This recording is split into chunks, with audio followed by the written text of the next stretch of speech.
네, 이제는 좀 더 구체적인 이야기들을 해보도록 하겠습니다. 이제 실제 성적표를 가지고 이 점수라면 어느 대학을 좀 안정적으로 갈 수 있는지 뭐 그런 이야기들을 좀 하나씩 풀어보도록 할 텐데요. 자, 이제 첫 번째 사례부터 보겠습니다.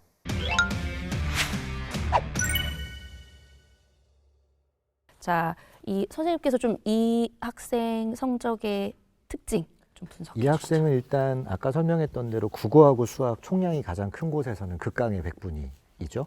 그리고 표준 점수 자체도 언매하고 미적분에서 거의 최상위 점수에 가까운 점수를 받았는데 안타까운 건 영어가 어려워서 그랬는데 3등급까지 내려왔는 그런 상황이 좀 있었고요. 탐구 같은 경우에는 사실 서울대를 쓰기에는 딱히 어렵진 않을 것 같은데 아마도 원원 조합 과탐으로 한 학생들 같은 경우엔 의예과를 지원하려고 처음부터 포커싱을 맞췄을 수 있어요. 그런 상황 치고는 100분이나 아니면 전체적인 표준 점수가 좀 아쉬운 부분이 있는, 그래서 아마 의예를 가고 싶은데 되게 고민이 깊은 이런 학생으로 추정이 좀 됩니다. 네. 근데 보시면 뭐 간단하죠. 그냥 어차피 생지 선택이잖아요. 그러면 이제 보통 그렇죠. 보통 테크예요. 욕망. 나는 의대에 가겠다. 메디컬 올인의 테크. 그래서 언매, 미적, 그 다음에 생지 원원 해갖고 모든 소위 얘기하는 수능에서 나오는 가장 좀 점수 아이들도 많이 선택하고 그리고 표준 점수도 최고 높게 올라가는. 그래서 나는 메디컬에 가겠다라고 했는데 근데 올라가다가 한 발이 지금 살짝 미끄러진 상태입니다. 미끄러진 상태인데 과연 갈 수 있을까 없을까가 지금의 사실은 핵심인 거죠. 그렇죠. 네, 수학은 사실은 2개 틀렸거든요. 2개 틀렸으면은 사실은 완전 쉽지는 않은 부분이에요. 보통은 저희가 이제 도수 분포표 보게 되면은 기본적으로 사실상으로 봤을 때는 원래 하나 틀린 애들까지가 약 3,000명, 2,500명, 3,000명 가까이 되기 때문에 정시에서의 의대 정원은 1,100명 정도밖에 안 되거든요. 그럼 원래는 보면은 하나 틀린 애들까지만 들어가 줘야 되는 부분이 정상이에요. 그럼에도 불구하고 어차피 수시에 빠진 애들도 있고 수시까지 다 합하면은 한 3,000명 정도가 되니까요. 그리고 그 밑에 있는 여기 있는 92점까지도 지원 가능선에는 들어갈 수 있는 부분인 거죠. 게다가 올해 국어의 커버력이 크니까 과연 이 커버력이 의대를 커버할 수 있을까라는 부분이 이 학생의 핵심인 것 같습니다. 근데 그런 거 치고는 상당히 이 학생의 기도가 되게 이루어진 것 같지 않나요? 92점까지의 분포가, 수학의 분포가 역대급으로 잘 자잘하게 썰려 있고 인원 자체도 의예급까지는 지원할 수 있게끔은 되어 있어서 나쁘지 않아 보이거든요. 진짜 이 학생이 진짜 10년 감수한 느낌일 것 그쵸. 같아요.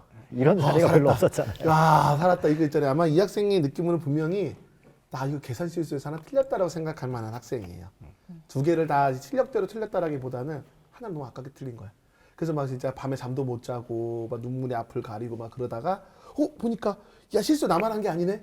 다른 사람도 같이 했네. 그러면서 이제 마음의 안정을 좀 누리는데 밥 먹고 너무 그런 신경을 많이 썼는지 영어를 이렇게 또 3등급까지 내려오게 되고 그리고 그 여파가 탐구까지 이어져가지고 사실 오전에는 잘하다가 이게 뭔가 점점 후반에가 이제 약한 그러한 이제 학생이라고 볼 수 있어요.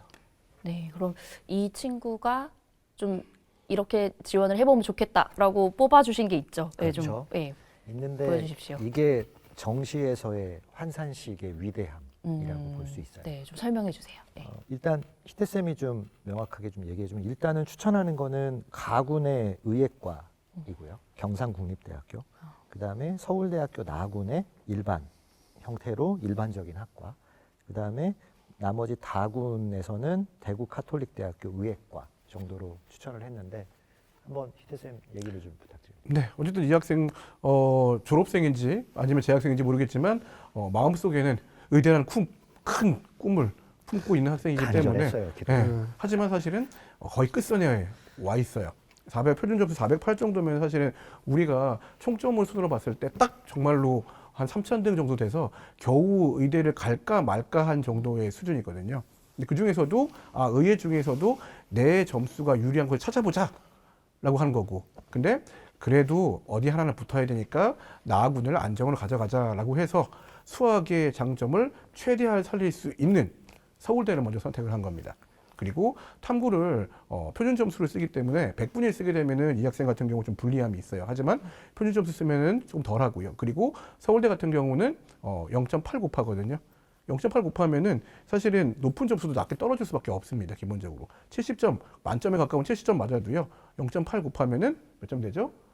56, 54, 54. 58, 56. 이렇게 되는 거니까요. 그러다 보니까 나는 오히려 수학 점수 좋으니까 수학 점수에 곱하기 1.2 하는 수학 점수에 20% 가산점 주는 서울대를 안정으로 가져가자. 인데 얘가 그래도 메디컬에 큰 꿈을 꿈이 있기 꾸었고 때문에. 꿈을 꾸었고 그리고 혹시 여기 애들 제일 많이 저거 하는 게 뭐냐 하면은 남학생 경우는 갈 수는 없지만 여학생 경우에는 대안이 되는 게 뭐냐 하면은 인서울에 있는 이 약대예요. 이게 밸런스 게임 같은 거거든요. 나는 원래는 의대를 원했어. 가나 다군을 의예를 쓰고 싶어. 하지만 점수가 안 돼. 어디는 붙어야 돼. 그럼 나중에 나올 수 있는 대안이 뭐냐 하면은 수도권에서 집에서 다닐 수 있는 내가 집이 서울인데 집에서 다닐 수 있는 약대는 어딘가 라고 해서 약대를 또 한번 찾아본 거예요.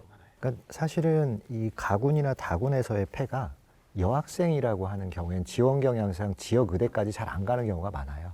근데 그럼에도 불구하고 이제 희태쌤이랑 같이 얘기하면서 가군의 경상국립대 의대를 쓴 이유는 환산식이 되게 독특해요. 경상국립대가. 그래서 그 환산점에서 이 학생의 점수를 가장 극대화할 수 있는 거라고 생각을 했기 때문에 총점상에 비해서는 조금 더 유리해질 수 있다라고 하는 가능성으로 인해서 대가대라든가 경상국립대를 이야기한 거고.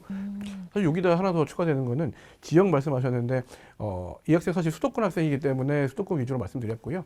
만약에 요 점수를 맞고 지역의 학생이면은 지역인재 의대를 또 쓸 수가 있습니다. 지역인재 의대 같은 경우는 일반 의대보다 점수가 조금 떨어지는 현상을 보여줄 수 있거든요. 그런 경우는 이 학생이 만약에 뭐 아까 말씀하신 것처럼 경상도 지역에 거주하고 있는 학생이라든지 한다면은 지역에 있는 의대를 다 쓸 수도 있는 부분이세요. 점수 자체는 일반 전형으로 봤을 때 끝선인 거고요. 지역인재를 본다면 끝선보다는 살짝 올라갈 수 있는 성적이기 때문에 지역에 있는 지역인재 의대를 쓰고 다른 대학을 쓸 수도 있고요. 네, 이 학생은 이제 그러니까 전체적으로 정리를 해보면 이제 메디컬 계열을 지망하는 학생이고 지금 안정으로 서울대를 추천을 해주셨고 네. 이제 가군과 다군의 지역 의대 이 학생의 성적에 가장 잘 살릴 수 있는 돋보이게 할 수 있는 의대 두 곳을 추천을 해주셨고 또 지역에 따라서는 서울에 있는 약대도 써볼만하다 이렇게 추천을 해주셨습니다.